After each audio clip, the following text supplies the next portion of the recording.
Earned value analysis. Now this EVA is a technique for performing quantitative analysis of progress. That is, the progress of your project can be estimated, can be numbered. Humphrey says this EVA provides a common value scale for every task. It can be any kind of task. The total hours to do the whole project is first estimated, and every task is given an earned value based on its estimated percentage of the total. That is, you will get the duration and you will get the cost at particular point, particular juncture of your schedule. So earned value is a measure of progress. It is also a measure of percent of completeness. As I said, it gives us the quantitative analysis.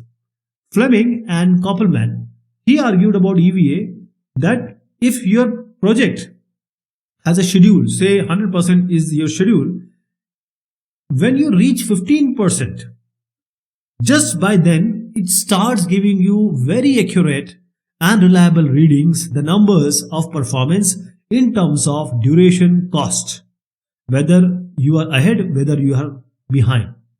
So there are certain terms you need to understand. First thing is, this is the planned work. This is what we have planned. Okay, this is going to happen. Now, at particular time, say at this time, you want to assess where is your project.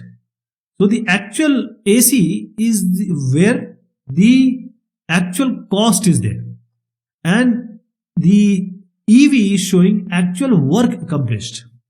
Cost is money, work is person month. How much work is accomplished is EV. What the work actually is costing is AC, and PV is the actually planned cost, planned schedule, right? So this x-axis difference will give you the lag or the extension, and this time difference, okay, this gives you whether you are ahead of your project or whether you are at this point, whether you are behind the schedule. Okay, this graph is showing, or this earned value analysis is all about telling you duration or time and the schedule cost, that where you are. Okay, for that what you are going to do, see, we'll try to find out the index also, like the cost performance index and schedule performance index. So if these indexes are less than 1, that means you are either over budget or behind schedule. And if it is greater than 1, you are under budget or you are ahead of schedule. We'll take an example on this, and then you will understand all these terms and the way how it is done.